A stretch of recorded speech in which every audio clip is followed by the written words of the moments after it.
मी ह्या सगळ्या युनियनच्या प्रतिनिधींना घेऊन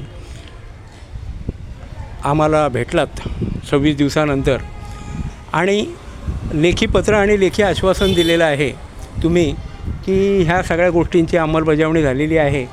काही गोष्टींसाठी तुम्ही 15 दिवस मागवले होते, उदाहरणार्थ बायोमेट्रिक आणि 1-2 आम्ही 15 दिवस नाही तुम्हाला 2 महिने दिले. 2-2.5 महिन्यानंतर आलो आहे. ग्रामपंचायत गोरठण तुम्ही RTI फेडरेशनला याच्यापुढे मूर्ख बनवू नका. ग्रामपंचायत अधिकारी कामकाजाचा दिवस इथे मंगळवार गुरुवार दाखवतात, ठीक आहे, पण ग्रामपंचायत लॉक करायचे आदेश आहेत का? BDO संदीप कराड तुम्हाला विचारतो आहे, ग्रामपंचायत लोकांची कामं करायची ते काय व्यवस्था आहे की नाही, कर्मचारी आहेत की नाहीत? बरं, मंगळवार गुरुवार त्यांचा जर वार आहे तर सोम बुध आणि शुक्र ते कुठे आहेत? ग्रामपंचायत अधिकाऱ्यांचा इथे फोन नंबर मला दिसत नाही आहे. हे तुम्ही लिहून दिलेलं आहे. 23 साली हे 4-1 तुम्ही दिलेलं आहे सगळ्या ग्रामपंचायतीचा. ग्रामपंचायत अधिकाऱ्यांचा इथे फोन नंबर नाही आहे. इथे कोण कर्मचारी आम्हाला माहिती नाही आहे. लॉक लावून कसले पगार देता हो? कसले पगार देता? आमच्या खिशातले पगार देता. पब्लिक सर्वंट आहात तुम्ही, लोकसेवक आहात, म्हणजे ग्रामीण भाषेत जनतेचे नोकर आणि जनता मालक आहे. मालक तुम्हाला विचारतो इथे, ह्यांना तुम्ही पोचताय. संदीप कराड आणि तनपुरे सर आता तुम्हाला थेट इशारा देतो आहे की हा कामचोर कामचुकार ग्रामपंचायत अधिकाऱ्यांना पाठीशी घालणारा बेजबाबदार तुमचा गटविकास अधिकारी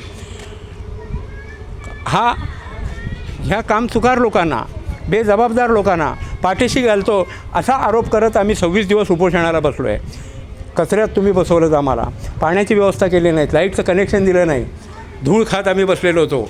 AC चेंबरमध्ये कसा घाम फुटतो ते तुम्हाला लवकर आता दिसणार आहे. ही माझी 15वी ग्रामपंचायत आहे. कुणाला मूर्ख बनवता तुम्ही?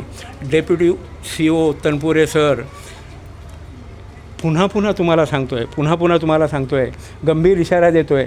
हे सगळे पुरावे घेऊन नोटीस देऊन कलेक्टर ऑफिस माननीय जिल्हाधिकारी साहेब यांच्याकडे आमरण उपोषणाला येतो आहे. संदीप कराड अभी होश में आओ. संदीप कराड, ढूक धरल्यासारखं तुम्ही आमच्याशी वर्तणूक केलीत आणि तुम्ही हलक्यात घेतलं. आम्हाला पुन्हा इशारा देतो आहे, RTI फेडरेशनला हलक्यात घेऊ नका. तुम्ही ग्रामस्थांना उल्लू बनवाल, अशिक्षित लोकांना उल्लू बनवाल. RTI फेडरेशनमध्ये ग्रामपंचायत ॲक्ट वाचलेले सगळे संबंधित GR माहिती असलेले लोक आहेत. आज तनपुरे सर 12 GR आहेत आमच्याकडे की ज्याची तुम्ही अंमलबजावणी केलेली नाही आहे. मी माननीय जिल्हाधिकारी साहेबांना भेटलेलो आहे. त्यांच्या PNशी सविस्तर चर्चा झालेली आहे. त्यांनी सांगितलेलं आहे आम्हाला की कुठले GR आणि कशी अंमलबजावणी झाली नाही ते सविस्तर आम्हाला द्या. आता थेट नोटीस देऊन आमरण उपोषणाला येतो आहे. आमरण उपोषण डेप्युटी CO तनपुरे सर थेट तुमच्यावर विरुद्ध आहे. तुमच्यावर थेट आमचा आरोप आहे की ह्या कामचुकार लबाड ग्रामसेवकांना, ग्रामपंचायत अधिकाऱ्यांना पाठीशी घालणारे हे जे संदीप कराड आहेत ह्यांना तुम्ही पाठीशी घालता. तुमचा वरदा असल्याशिवाय अशी वर्तणूक होऊ शकत नाही. GRचं पालन होत नाही, ही गंभीर बाब आहे, हा गुन्हा आहे, FIR दाखल होऊ शकतो आणि ज्या काय कायदेशीर तरतुदी आहेत त्या सगळ्या होणार आणि हे सगळे पुरावे गोळा करून हा व्हिडिओ तुमच्याकडे पोचवायची व्यवस्था करतोच आहे. शिवाय Krantiparv Khalapur news channel, RTI फेडरेशनचं न्यूज चॅनल आहे, ह्या चॅनेलवर आजच हा व्हिडिओ प्रसारित होतो आहे.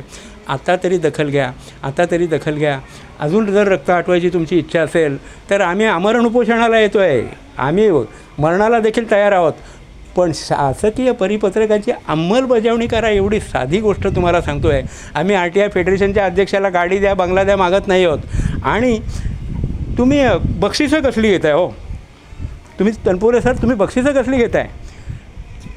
कशाबद्दल बक्षिसं घेताय? असे ग्रामपंचायत काय इथे सेवा आहे लोकांसाठी? 2च जर वार दिले तेवढ्या मोठ्या ग्रामपंचायतीला, तर आता 3 दिवस ते कुठे आहेत? ग्रामपंचायत जे अधिकारी आहेत त्यांचा इथे फोन नंबर नाही आहे, इथे त्यांची माहिती द्यायला कोणी कर्मचारी नाही आहे. हा भला मोठा लॉक आहे. तनपुरे सर, आता हे सगळं घेऊन तुमच्याकडे नोटीस देऊन ह्या संदीप कराड ह्या बेजबाबदार गटविकास अधिकाऱ्याला तुम्ही पाठीशी घालताय असा आरोप करत कलेक्टर महोदयांकडे, माननीय जिल्हाधिकारी साहेबांकडे ह्यांना पाठीशी तुम्ही घालतात तनपुरे सर, हा तुमच्यावर थेट आरोप करत, आणि जोपर्यंत या गटविकास अधिकाऱ्याला शिक्षा होत नाही, दंड होत नाही, जे जे काय आहे नियमानुसार त्यानुसार शासकीय परिपत्रकांचा भंग केलेला आहे, आदेशाचा भंग करतायत म्हणून गुन्हा दाखल होऊ शकतो, FIR दाखल होऊ शकते, हे लक्षात घ्या. हे जोपर्यंत होत नाही आणि ह्या ग्रामपंचायत कर्मचाऱ्यांना इथे हजेरी कशी आहे, बायोमेट्रिक कळायला काही मार्ग नाही, कारण आम्ही उन्हातच आता गेट लावलेलं आहे, मस्तपैकी चरायला पूर्ण दिलेले आहेत. पुन्हा तुम्हाला लक्षात आणून देतो आणि थांबतो, रिपिटेशन होतं आहे, पण आग होते म्हणून 26 दिवस तिकडे ऊन खायची आम्हाला सवय आहे. आत्ता 12च्या कडक उन्हात तुमच्याशी बोलतो आहे. लवकरच आमरण उपोषणाला तुमच्याकडे येतो आहे.